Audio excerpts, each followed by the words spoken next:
তারপরে পরে যে ভারত থেকে ভারতের চিকেন নেকের উপরে হামলা করবে, ওরা ফেসবুক হোয়াটসঅ্যাপের মাধ্যমে ব্যাপক প্রচার এবং সেখানে সেভেন সিস্টারটা দখল করবে। ওরা বাংলাদেশের মদতে, বাংলাদেশ মদত দেবে, মদতে বাংলাদেশের মদতে ভারত থেকে সেভেন সিস্টারকে ওরা বিচ্ছিন্ন করবে।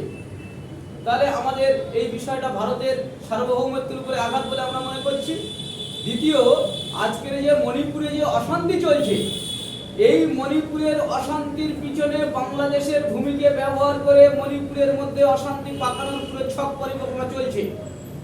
তৃতীয় বিষয়, আপনারা খাগড়াগড়ে যখন বিস্ফোরণ ঘটে, বর্ধমানের যে খাগড়াগড়ে যখন বিস্ফোরণ ঘটে, সেই সময় বাংলাদেশি জেএমবি যে আতঙ্কবাদী সংগঠন, জিহাদি আতঙ্কবাদী সংগঠন, তাদের লিঙ্ক ধরা পড়েছিল।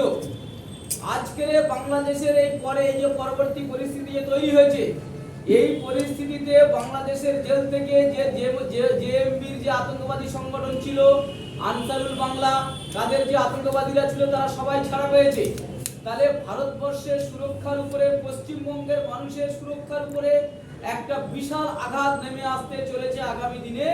এই সমস্ত বিষয় এবং ওপার বাংলার হিন্দুর সেফ ল্যান্ড, সেফ হোমল্যান্ড যদি না সরকার সুরক্ষা দেয়, যদি না দেয়, যদি ব্যবস্থা করতে কোনো ব্যাপার নেই, যদি না করতে পারে তার জন্য ব্যবস্থা করা, ভারতবর্ষের অভ্যন্তরীণ সুরক্ষার জন্য, ভারতের নাগরিকদের সুরক্ষার জন্য অত্যন্ত প্রয়োজন। সেই জন্য আমরা এই বিষয়টা অত্যন্ত গুরুত্বের সঙ্গে ভেবেছি এবং এই বিষয়টা নিয়ে আমরা কেন্দ্রের সরকারের সঙ্গে উপযুক্ত যে দপ্তর আছেন সেই দপ্তরের সঙ্গে উপযুক্ত বিষয়ে আমরা ব্যবস্থিতভাবে কথাবার্তা বলবো।